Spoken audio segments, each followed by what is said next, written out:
नमस्कार दोस्तों, स्वागत है आपका द पॉलिटिकल टेस्ट में और मैं हूं अजय सिन्हा। दोस्तों, 3 चरणों का चुनाव बीत चुका है। उत्तर प्रदेश की बात कर ले तो 80 लोकसभा सीटों वाले राज्य में 3 चरण बीत चुके हैं और 4 चरण बाकी हैं। लेकिन राजनीतिक दलों की धुकधुकी बढ़ गई है।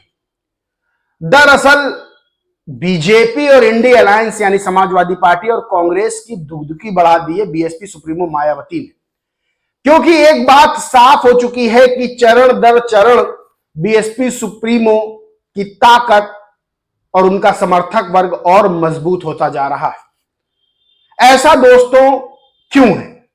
यह सबको पता है कि बीएसपी सुप्रीमो के पास एक बड़ा वोट बैंक है।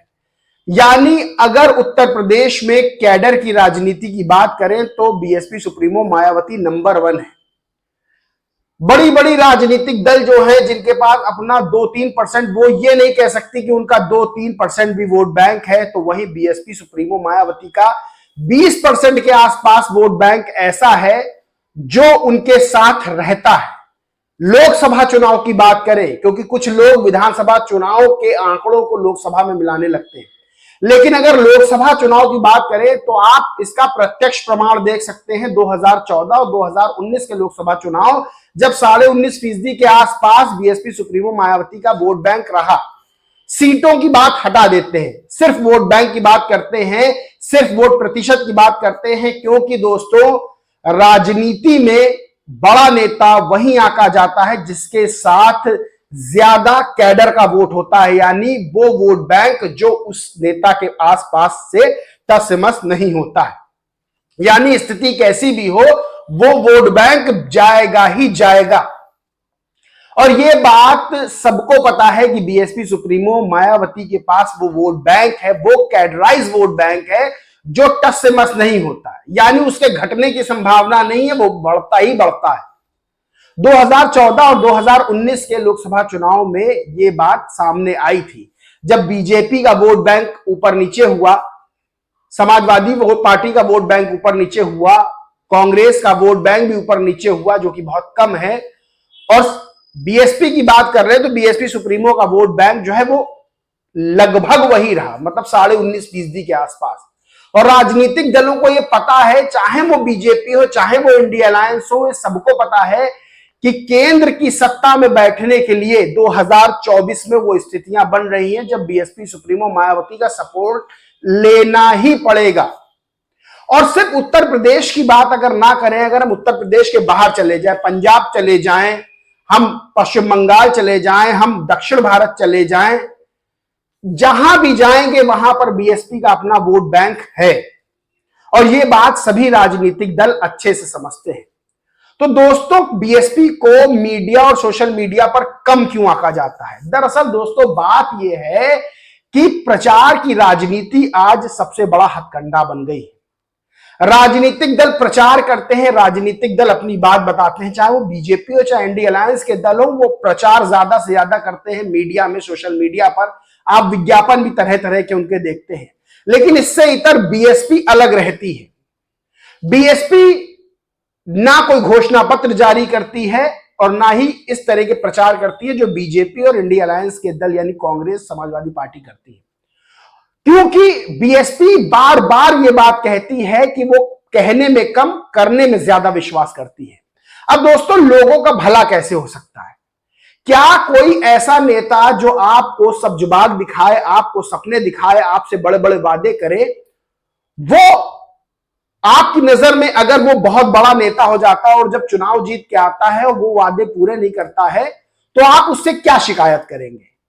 क्योंकि आपने तो प्रचार देख के वोट दिया था, आपने विज्ञापन देख के वोट दिया था, आपने वो तस्वीर देख के वोट दिया था जो तस्वीर विज्ञापनों के जरिए बनाई गई थी। तो आपको क्या अधिकार है कि उस नेता से जो है आप शिकायत करें? क्योंकि आपने उस समय काम नहीं देखा। और बीएसपी सुप्रीमो यही कहती है कि मैं कहने में कम करने में ज्यादा विश्वास करती हूं।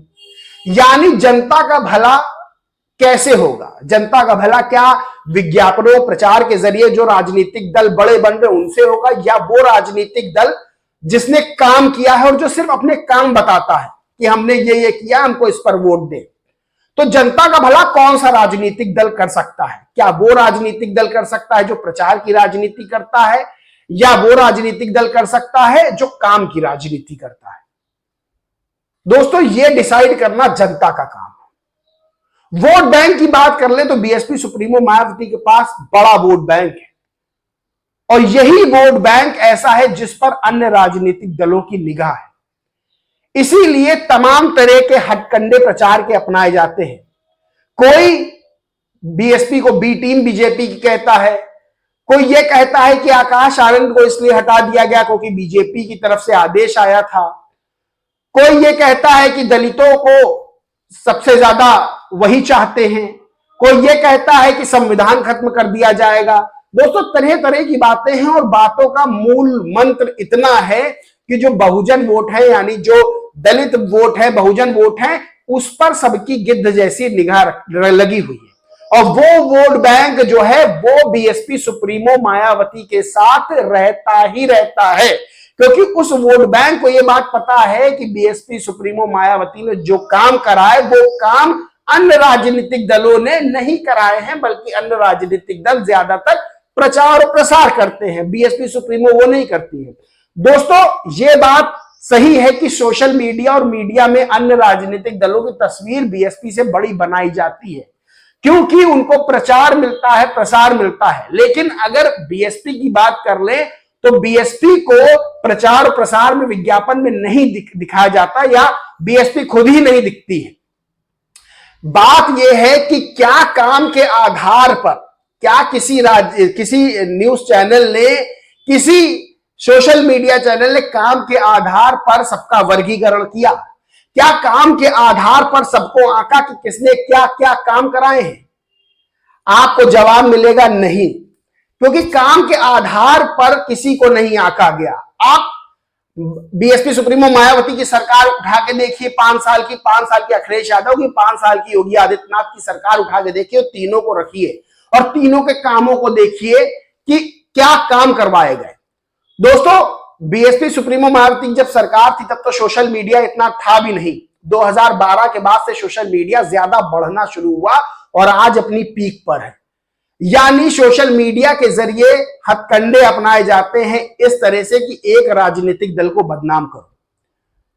यानी जो बीजेपी के साथ ना जाए, जो इंडिया अलायंस के साथ ना जाए, उसे स्वतंत्र रूप से लड़ने का अधिकार ये राजनीतिक दल नहीं देना चाहते।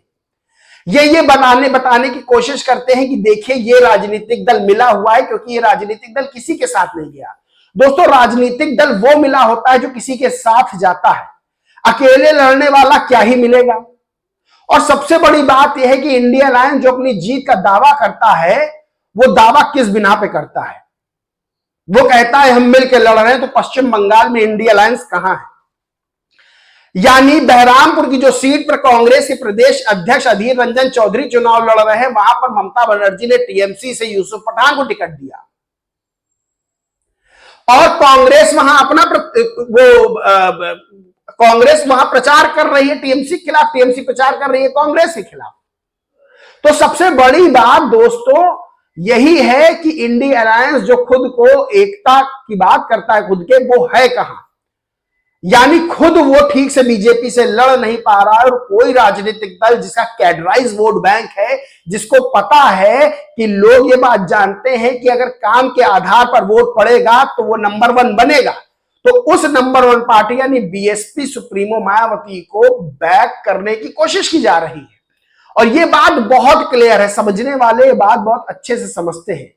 लेकिन वो कहते हैं कि वोटों का पोलराइजेशन, ध्रुवीकरण कैसे किया जाता है कि एक मुद्दा इधर से उछाला जाता है, एक मुद्दा इधर से उछाला जाता है और वोटों को बांटा जाता है। लेकिन कितना भी बांटा जाए, जो बीएसपी सुप्रीमो का कैडराइज वोट बैंक है, यानी लगभग 20% के आसपास, वो दोस्तों टस से मस नहीं होता है। ये बात राजनीतिक दल जानते हैं, और इसीलिए राजनीतिक दल बीएसपी सुप्रीमो मायावती पर टीका टिप्पणी डायरेक्ट नहीं करते हैं, क्योंकि उनको पता है कि वो वोट बैंक और नाराज हो जाएगा। और जब से 2024 के लोकसभा चुनाव में बीएसपी सुप्रीमो ने सोशल इंजीनियरिंग का 2007 वाला फॉर्मूला लगाया, तब से नींदें और बढ़ गई, बेचैन हो गई, और राजनीतिक दल बेचैन हो गए।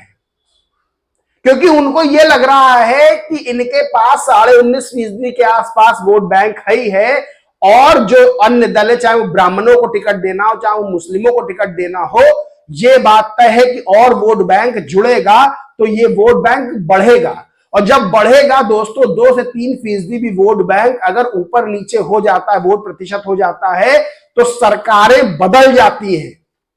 आप सीट पे ध्यान ना दीजिए, ऐसे तो 2014 में बीएसपी की 0 सीट थी, वोट प्रतिशत वही मिला था 19.5% के आसपास। 2019 में 10 सीटें हो गई और वोट वही मिला 19.5% के आसपास। तो सीटों पर जोर नहीं, क्योंकि हार जीत तो एक एक वोट की होती है, लेकिन वोट प्रतिशत पर अगर गौर करें तो अगर 1 से 2 वोट 2%, 1 से 2% भी वोट प्रतिशत इधर उधर होता है तो सरकार उथल पुथल हो जाती, सरकारें बदल जाती हैं देश में। और बीएसपी सुप्रीमो के साथ यही है कि वोट प्रतिशत उनका बढ़ रहा है तो राजनीतिक दलों की, अन्य राजनीतिक दलों की चिंताएं बढ़ गई हैं। और ये बात सब जानते हैं, ये बात सब जानते हैं कि 2024 में बीएसपी सुप्रीमो मायावती के पास ज्यादा सीटें आ रही हैं। और सबसे बड़ी बात यह है कि उनका वोट बैंक बढ़ रहा है। दोस्तों ये समझ लीजिए कि अगर 100 वोट पड़ते हैं तो 20 वोट तो 100 वोट में 20 वोट तो सीधे सीधे मायावती के पास जाते ही जाते हैं। और अगर बढ़ गए, मानिए 25 हो गए या 30 हो गए, तो सोचिए राजनीतिक स्थितियां क्या होंगी। यानी 100 वोट अगर पड़े और उसमें से 30 वोट बीएसपी सुप्रीमो को चले गए, 20 तो मिलते ही मिलते हैं, 10 और बढ़ गए, 30 वोट बीएसपी सुप्रीमो को हो गए, तो ना बीजेपी बीएसपी सुप्रीमो के सहारे के बिना रह पाएगी, ना इंडिया अलायंस बीएसपी सुप्रीमो के सहारे के बिना रह पाएगा, क्योंकि 30% तो वोट इन्हीं को मिल गए बीएसपी सुप्रीमो को, और 70% में सारे राजनीतिक दल लड़ाई करेंगे अपनी। तो बात यही है कि अन्य राजनीतिक दल ये बात जानते हैं बीएसपी सुप्रीमो की ताकत, उनका वोट बैंक, और इसीलिए उनके खिलाफ दुष्प्रचार किया जा रहा है। इसीलिए मेन स्ट्रीम मीडिया से लेकर जो अन्य यूट्यूब के धड़े हैं, यानी सोशल मीडिया पर जो है वीडियो डालते हैं और लाखों लाख व्यूज बटोरते हैं, वो इसीलिए बीएसपी के खिलाफ जो है प्रचार प्रसार करते हैं कि किसी भी तरह से बीएसपी सुप्रीमो मायावती को तोड़ा जा सके। लेकिन उनको यह बात पता है कि बीएसपी सुप्रीमो का जो वोट बैंक है वो टस से मस नहीं होता है किसी भी हद में, क्योंकि उनके लिए वो आशा की किरण जो है बीएसपी सुप्रीमो मायावती है, क्योंकि उस वोट बैंक को पता है कि ये अन्य दल मेरा वोट ले लेंगे और हमें बाद में नहीं पूछेंगे। लेकिन बीएसपी सुप्रीमो मायावती ऐसी हैं जो लगभग 17 साल से सत्ता से दूर हैं, फिर भी वो उसी वोट बैंक की बात करती हैं, उनके पहले उनको आगे रखने की बात करती है। यानी आकाश आनंद भी जब आए तो उन्होंने भी शिक्षा की बात की, वो मुद्दे उठाए जो मुद्दे बहुजनों के लिए जरूरी हैं, ये मुद्दे उठाए गए। और बहुजनों को पता है कि अन्य राजनीतिक दल सत्ता में आएंगे तो वो सिर्फ बात करते हैं और हमारा साथ नहीं देंगे, और बीएसपी सुप्रीमो ऐसी हैं जो सत्ता में हो या ना हो वो बात करती हैं बहुजनों की। तो दोस्तों ये बात पता है और यही चिंता का विषय है अन्य राजनीतिक दलों के कि बीएसपी सुप्रीमो का जो वोट बैंक और बढ़ रहा है, यानी कैडराइज वोट तो उनके पास है ही है, और ये जो वोट बैंक बढ़ रहा है ये बड़ी चिंता का विषय बनता जा रहा है, क्योंकि बीएसपी सुप्रीमो मायावती के बगैर 2024 में कुछ होना ही नहीं है। यानी दिल्ली की सत्ता का निर्धारण जो है वो बीएसपी सुप्रीमो मायावती से ही होगा, ये बात तय है, और ये बात बीएसपी सुप्रीमो भी जानती है और उनका वोट बैंक भी जानता है। दोस्तों इस पूरे मामले में आप क्या सोचते हैं, कमेंट करके जरूर बताएं। वीडियो अच्छा लगा तो लाइक करें, खूब शेयर करें, और चैनल को सब्सक्राइब नहीं किया तो सब्सक्राइब करके बेल आइकन जरूर दबा लें। जय हिंद, जय भारत।